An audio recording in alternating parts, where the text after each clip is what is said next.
After literal months of searching every single grocery store I went into, I finally found the Kerrygold cinnamon sugar butter.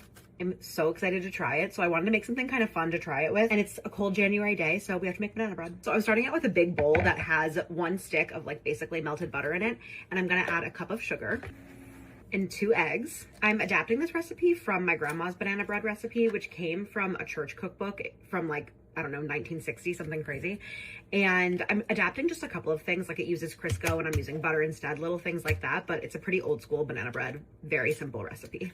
I'm gonna whisk these together. Okay, so that is nice and whisked. Now I'm going to mash 4 ripe-ish bananas. I wish they had a couple more days to ripen, but say lovey, you know? My mom actually puts bananas in the freezer like all the time so that you sort of always have like ripe bananas.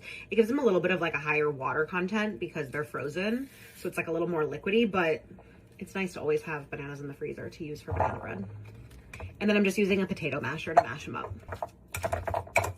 I'm gonna add the bananas right in. This is also something my grandmother's recipe doesn't have, but my boss Katie actually makes like a fire banana bread. Hers is a little bit fancier than this one, and she uses sour cream in it, and I think it gives it like the perfect little tang and like nice texture. So I'm adding sour cream to this. This is actually my first time adding sour cream to this recipe, and I'm just adding a 1/4 cup and seeing what happens, and I think it's gonna be amazing.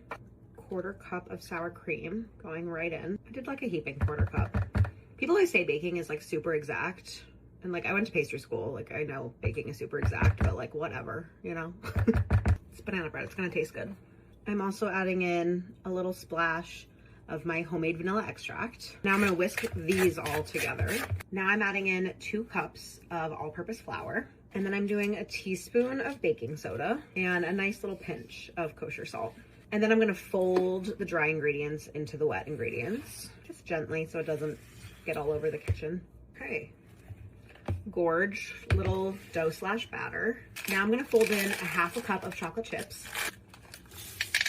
and also a 1/2 cup of walnuts. I have whole walnuts here, and I just like take 2 of them together and break them up into my little 1/2 cup measure. I don't want to take out the cutting board, and you don't have to. It's rustic. Right in. Fold these in. I feel like I want more walnuts in here. I'm gonna add some more. Just another little handful. Why not? I love the crunch.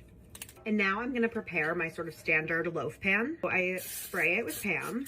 You could totally do like a more natural spray or butter, whatever you want.